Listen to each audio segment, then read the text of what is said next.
Today is Saturday, July 20th. We are hours away from what could be the biggest WNBA All-Star Game in the league's history, thanks in large part to rookie Caitlin Clark. The young superstar attracted a legion of fans at the University of Iowa. Her popularity then followed her into the professional league, leading to a surge of interest in women's basketball, with more fans watching the WNBA than ever before. So today, we're taking a deep dive into the so-called Caitlin Clark effect and talking about whether a single player's success could have a lasting impact on women's sports overall. I'm joined by a leading scholar on gender and sport, Dr. Nicole M. Lavoi. She is the director of the Tucker Center for Research on Girls and Women in Sport at the University of Minnesota. She also teaches social and behavioral sciences, and she's an award-winning athlete and coach. We're getting into the stats, the endorsement deals, as well as some of the criticism surrounding Caitlin Clark's popularity. Welcome to the Newsworthy Special Edition Saturday, when we sit down with a different expert or celebrity every Saturday to talk about something in the news. Don't forget to tune in every Monday through Friday for our regular episodes, where we provide all the day's news in 10 minutes. I'm Erica Mandy. It's now time for today's Special Edition Saturday. Dr. Nicole Lavoi, thank you so much for joining us here on the Newsworthy. Happy to be here. Thanks for inviting me. So even people who don't follow sports closely have probably heard of professional basketball player Caitlin Clark and her outsized impact at this point on women's basketball. Let's dive into some of what the data actually shows in terms of this Caitlin Clark effect. Caitlin's had a remarkable impact on various aspects, including media coverage, viewership, merch sales, ticket sales, and girls' participation. So let's start with viewership. First of all, Clark's professional debut was the most watched WNBA game in 22 years, with over 2 million viewers tuning in, and ratings for regular season games in the WNBA has increased by 21% compared to last year.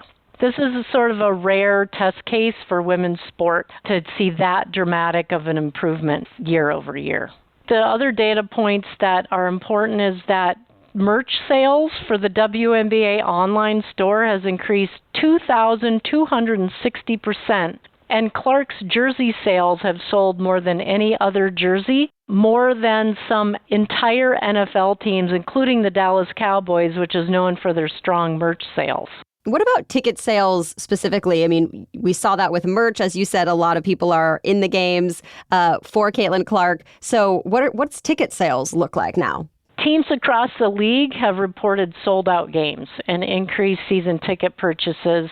For instance, the New York Liberty brought in over $2 million in ticket revenue for a single game against the Indiana Fever, which is the highest ever recorded in the WNBA.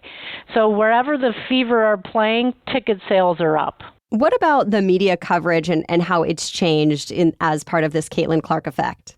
Almost every single WNBA game now can be seen on a variety of different media outlets, and the league's channels are getting record number video views during the first week of the season and are up 380% compared to the previous year. And obviously fans drive that, right? The media wants to provide what fans want. So what did it take to get here? I think it took media companies saying, look, there is an underserved market here in women's sport, and we've got a fantastic opportunity to highlight amazing female athletes. And guess what? The more we show it, the more people watch. Because what we've seen in the past is the opposite. It's sort of like, well, media companies said, well, we're not going to show things people aren't interested in. But they took no responsibility for generating the interest in women's sport. So now that they are taking responsibility for showing these amazing female athletes, they're making money. And so this is a value proposition and a revenue-producing market that's been underserved for decades. Caitlin Clark has even secured some significant endorsement deals. For example, she was the first woman to ever have her own signature line of basketballs with the company Wilson. So what does that signify for female athletes and their ability to do more on the business side of sports? Yes, Caitlin Clark has secured a lot of high-profile endorsement and sponsorship deals from, as you mentioned, Wilson to Nike, State Farm, Hy-Vee, Gatorade, H&R Block, Buick, and some other local ones that are specific to the Iowa or Indiana market. But what this shows us is that female athletes are highly marketable and that the return on investment of sponsors investing in those athletes is quite high, higher than they are for male athletes. And what do you think the impact will be on other athletes moving forward now that she's maybe opened the door for that? Or has she? Well, I think time will tell in terms of if the Caitlin Clark effect translates into more sponsorships and endorsements for female athletes in general. A lot of high-profile and industry-leading companies and brands are investing in women's athletics, and I'm hoping that is a trend that will continue upward. So why is she having this kind of impact? I think there's multiple reasons why Caitlin Clark is so impactful. One, she was unarguably, or maybe depending on your point of view, arguably the best female basketball player in women's college basketball ever. And some would argue even maybe perhaps the best basketball player in college basketball ever. So people like winners and people like high achievers, and she definitely fits the bill. She's also very approachable and likable and fits sort of the girl next door mold, which consumers tend to flock to. You mentioned she kind of has that girl next door vibe to her, but some critics have raised questions about whether there's even maybe a racial component to her popularity and impact with both fans and the companies that endorse her because she is a white woman. What's your take on that? I have to say that I think there is some truth to that, unfortunately. And I think that the media's obsession with pitting her against her rookie colleague, Angel Reese, it's hard to know exactly how much of a racialized undertone there is to this and how much is being created by the media. Yeah, I mean, to your point, Clark supposedly has faced some backlash from other WNBA players. So do you think there's truth to that, or what's going on there? Again, I think it's hard to say. It depends on who you talk to. Some people claim that there is animosity within the league, and some claim that this is just fabricated by the media. I think Caitlin Clark is probably the only one that can really tell us what's going on, and she plays her cards pretty close to the vest in terms of that topic, and I don't blame her because she's sort of damned if she does and damned if she doesn't. So as of this recording, Caitlin Clark's team, the Indiana Fever, has a losing record this season, but Clark herself still has some incredible stats. Do you think her level of performance, and we talked a little bit about this already, but do you think that this will help promote interest in women's sports for the long term, or is it really just this like one time, one player, you have to be that good to get this type of attention? I think it's translating into overall general interest in women's basketball and women's sport in general, because when people sample the product, they realize that it's exciting, they're talented, they're storylines, and they are becoming, I think, long-term fans. So I do think that she has drawn in a lot of people to the game and to women's sport that otherwise would not have been interested. And the argument about female athletes not making as much money as male athletes has always been about, well, they don't bring in as much money. Is this changing that, or what do you expect in terms of how it will actually impact the pay that athletes are making? Well, I think we should go back to the original argument of, yes, male professional basketball players in the NBA make much more money than the women because there's been a lot more investment and attention to that league. They have decades head start on the women. So it's hard to compare apples to oranges, but if you do compare the WNBA to a similar lifespan of the NBA league, they're doing really well. And I think over time that may translate into paying female athletes what they're worth. Has anything changed even since Caitlin Clark came on the scene? Well, to my knowledge, they've gotten charter flights.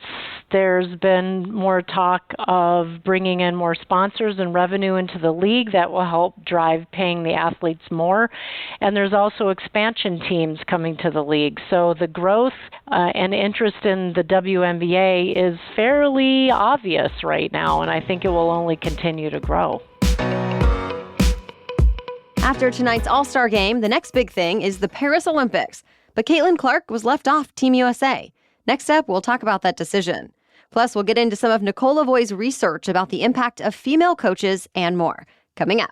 But first, a quick break for our sponsors. We recently went camping, and I was glad to have my Lumi whole body deodorant on hand to keep me smelling fresh despite spending most of our time outdoors in hot summer weather.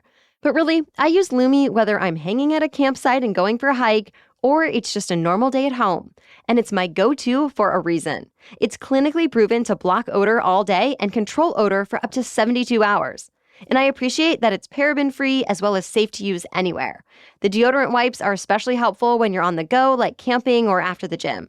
Lumi's starter pack is actually perfect for new customers. It comes with a solid stick deodorant, cream tube deodorant, 2 free products of your choice, like mini body wash and deodorant wipes, and free shipping. And as a special offer for listeners, new customers get 15% off all Lumi products with our exclusive code Newsworthy. And if you combine that 15% off with the already discounted starter pack, that equals over 40% off their starter pack. So use code Newsworthy for 15% off your first purchase at LumiDeodorant.com. That's code Newsworthy at LumiDeodorant.com. The Newsworthy is also brought to you by ZocDoc. I have pretty high standards when it comes to the doctors my family and I choose to see. I want to know they have the expertise to do the job, and I want to know they'll actually listen to me and care about me. And yes, I'm that patient that comes in with a list of questions, and I do expect my doctors to be happy to answer them. Finding that, though, is not always easy, so I'll take any help I can get. And one of the tools I use to find the best doctors whenever I need a new one is ZocDoc. ZocDoc is a free app and website where you can search and compare high-quality in-network doctors, choose the right one for your needs, and click to instantly book an appointment. We're talking about in-network appointments with more than 100,000 healthcare providers across every specialty, from mental health to dental health, eye care to skin care, and much more. Plus, ZocDoc appointments happen fast, typically within 24 to 72 hours of booking. You can even score same-day appointments. So stop putting off those doctor's appointments and go to ZocDoc.com/newsworthy to find and instantly book a top-rated doctor today. That's ZocDoc.com/newsworthy. ZocDoc.com/newsworthy. Okay, now back to our conversation. Despite all of this success, Caitlin Clark was not initially selected for the Olympic team, although she could still be a last-minute addition because of another player's injury or something. So why do you think she was initially left off Team USA despite everything that we've talked about to this point? You know, that is a very controversial topic in terms of why Clark was not on the Olympic team, but what that speaks to is the strength of the players in the WNBA, including Caitlin Clark. You know, there are a lot of really good veteran players across the league, and I think picking the players for the Olympic team is not an enviable task of Coach Reeve and her staff. So I think Caitlin Clark being left off, in my opinion, is a little bit of a missed opportunity because she is so popular. And she is, if you look at her statistics in the league, she's currently ranked 6th out of all the players in the league in terms of her productivity and stat line. So, you know, it's a little bit of a controversial topic. But I think for me as a fan of women's sport, whatever product we put on the floor at the Olympics, we're going to be the best team in the world, Caitlin Clark or not. Anything else besides just Caitlin Clark that you think has led to more interest in women's sports, you know, across the board? I think they've just been given the visibility that they've always deserved, and people like me that said, if you show it, they will come, and that's exactly what's been happening, is that during COVID and post-COVID, where women's sport were the first back in action, and a lot of fans had no other sports to watch, and they started watching women's sports, they thought, this is really exciting, and these are great athletes worth supporting. And so I think that contributed to what you're now seeing is a rising interest in and respect for women's sport. Did I also see you mention something about social media and how it's used, maybe drawing more fans in as well? I think with the social media component, female athletes have always had to be their own best brand ambassadors because of the lack of traditional media coverage. So they're already really good at marketing and self-promoting themselves and getting followers and generating content, which now just supplements their popularity that we're seeing them in mainstream, but they're also now really good at producing social media content. So it's really a win-win. And I know part of your research is also centered on increasing the number of female coaches in sports. What kind of impact do women coaches have, and why is that important?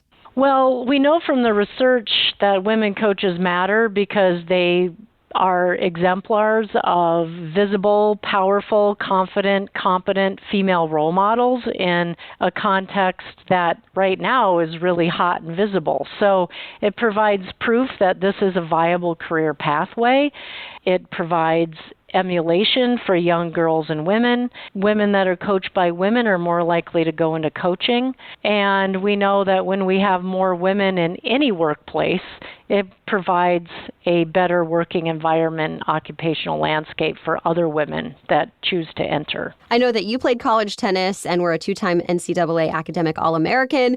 I would love to hear your thoughts on why female participation in sports in general is also so important. Well, you've done your homework on my athletic background. So, yeah, what we know from the research is that when girls and women are given the opportunity to play sports, it leads to a host of academic, career benefits, psychosocial, emotional, relational, and health benefits. So it's important that we get girls into sport, and when they see people like Caitlin Clark and the other amazing athletes in the WNBA, they get excited about that, and they want to play sport. And basketball in particular, I just looked up the data on that, is that high school girls' participation in basketball went up 3.5% in 2022-23, adding almost 13,000 new participants. That's a big growth curve. So when you see her, you get excited to want to be like her.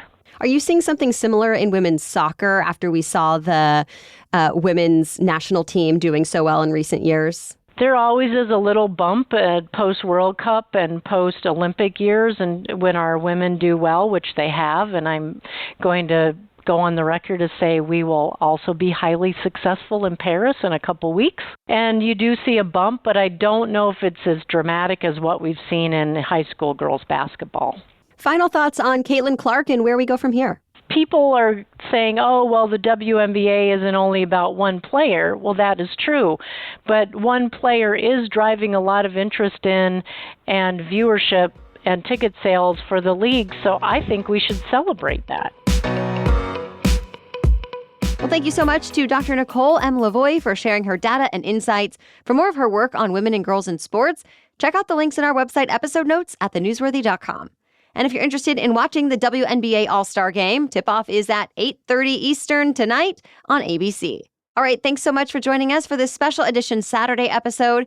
Be sure to tune in on Monday for our next regular episode. Remember, we get you all caught up on the news you need every weekday morning. So we'll be back on Monday. Until then, have a great weekend.